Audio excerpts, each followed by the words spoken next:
Courtney Hewson. And I'm Taylor Snyder. And today we're going to be talking about best practice in health and wellness. We wanted to give you a little bit of insight into the global health and wellness industry. It's a very big market, so $4.75 trillion annually, and there's several key sectors comprised of that. We're looking at anti-aging and beauty, and then workplace wellness, but we wanted to focus on complementary and alternative medicine. So we wanted you to have a glimpse of how big and how far stretch of impact this particular market has. And then we also wanted to give you a little bit of history about how the complementary and alternative medicine came to be. So in the 1970s, there was a big movement, a counterculture movement, where people recognized they didn't want to put a lot of chemicals into their bodies. And so that had gained slow momentum, and there were things changing. And then in the 1990s, there were some fairly influential politicians that had redirected some funding from big pharma to alternative medicine. And then with that traction, there was kind of an explosion in alternative medicine. In 1992, the Office of Alternative Medicine was established. And then in 1998, that became known as the National Center. So a formal center was formed, the National Center for Alternative Medicine. In 2001, or by the year 2001, about 75 out of 125 medical training programs in the United States offered an element of alternative medicine practice training within their program. And then in 2014, the National Center for Complementary and Alternative Medicine became known as the National Center for Complementary and Integrative Health, which is what we have today, and that rolls up into the National Institute of Health, and that rolls up into the Department of Human Services. So now you have a little bit of glimpse of how alternative medicine came to be, and came to be a little more formalized, and then also the impact in terms of economy.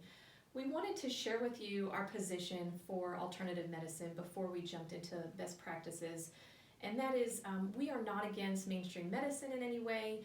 We certainly recognize that there's scientific evidence that backs chemotherapy treatment for cancer, and that vaccinations eradicate diseases. We also recognize that safe does not always equal or that natural does not always equal safe. So there are certain plants like the kava plant or ephedra that have fairly significant risks associated with them, and we certainly recognize that scientific data. But we wanted to explore alternative medicine because one, it's innovative, and two, there's some elements that are quite fascinating and really offer alternatives to mainstream medicine. So now that you have our disclaimer, we're going to launch right into best practice. And so as we looked at the different avenues for alternative medicine, we focused on stress management, some homeopathic remedies, and then technology in implementing innovative ways for alternative medicine to come to be. So we focused on how to enhance the patient or customer experience as they improve disease management, pain management, and stress management with treatments alternative to medicine. For the homeopathic treatments, we explored a few different alternatives. So iridology, and that is looking into a patient's eyes to determine from their irises what their ailments might be, what health issues they may have, or what diseases may need to be treated. There's actually an iridologist in Sapulpa.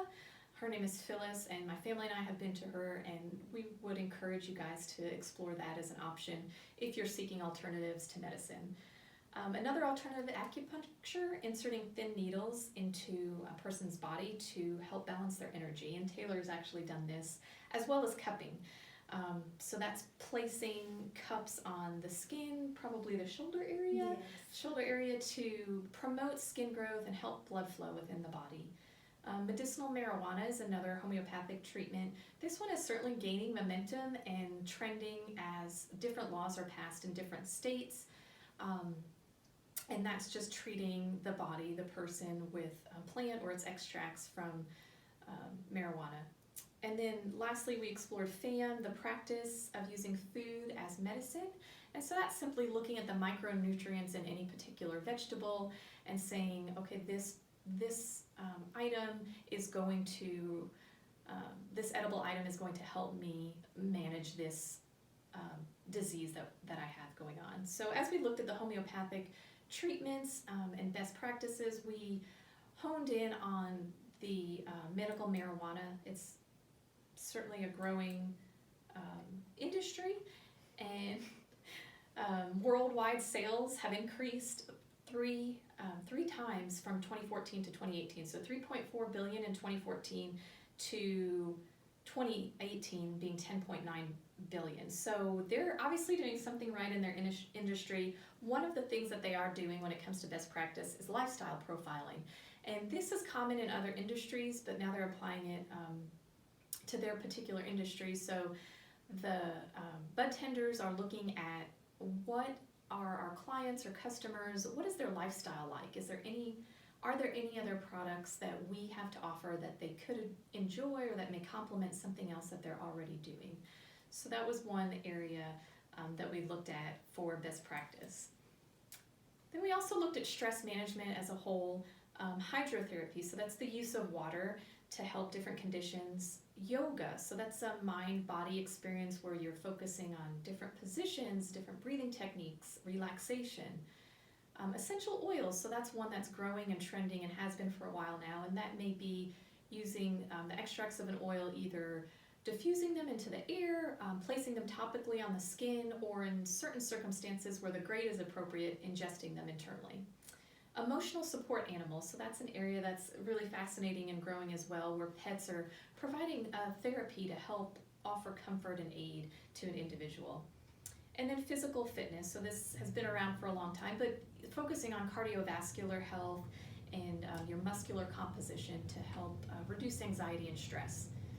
And so we explored the fitness arena. We looked at Orange Theory Fitness, so their best practice is focused on member experience. They want their members to have a strong experience and an engaging experience with them. They have monitors that you can wear, and they'll display your heart rate and what zone you're in to try and maximize your oxygen consumption.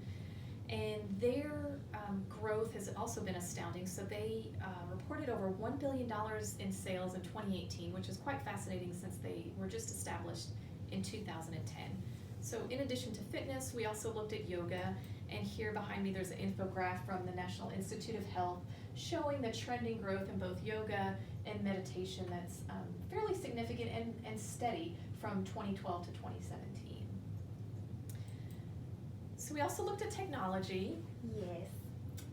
So that's what we have next. And the first one that I thought of was neurofeedback therapy, which is a machine that analyzes the brain waves and actually sends electrical shocks to the brain to rework the functionality to deal with stressors. And then there's also meditation, counseling, and physical fitness apps that send daily reminders to their clients to, meditate for 5 minutes today, get out and walk today, it's a beautiful day outside. And then there are many other alternatives in technology that fit into those same categories that I'll discuss later. So the first one is neurofeedback therapy, which, as I said, is a machine that goes on the head and it analyzes the brain waves and sends shocks to actually rework the functionality of the brain to deal with the stressors as they come in. Because as it's being used, the client is seeing visual images or hearing sounds that could be triggers for their stressors, especially in PTSD, anxiety, ADHD even, and depression. And many of the benefits that come from neurofeedback therapy is that it reduces the time spent in counseling and reduces the financial burden of said counseling because it only requires a 45-minute session every couple weeks. And then even after that, the client doesn't need to keep up with it because it actually reworks your brain to teach it to deal with these stressors in a different manner than it's used to. And what makes this a best practice, in my opinion, is that medications, which are traditionally prescribed to people that suffer from these mental illnesses, are often very hard to determine which one fits their need the most. And even when a medication is picked, it often comes with some pretty severe side effects that aren't noted before the patient is actually using them in their daily life, and it can actually lead to more issues than it does solve. Next. There we go. Next we have the counseling, meditation, and fitness apps. And these apps are revolutionary in the world of mental and physical therapy for patients, because it doesn't require a patient to go to a physical location and take extra time out of their day, or go and feel embarrassed about the things that they're feeling inside, like feeling themselves. It allows you to speak to a trained therapist online, which is like the BetterHelp app. It's free for your first 15 minutes, and then the evaluation happens, and then after that you would pay to meet with this counselor in the comfort of your home via FaceTime. And other apps such as Headspace, the Not Okay app, Happify, they all offer meditative solutions to coping with stressors and just helping you to live a happier everyday life. And these also, since they are online, they collect this data, and it's used for research in bettering the field of mental health. So in conclusion, we just really wanted to highlight that just because the technology is the newest and best thing on the market doesn't necessarily mean that it's the best practice. Some of these alternatives have had extremely beneficial, proven benefits, I guess is what I can say.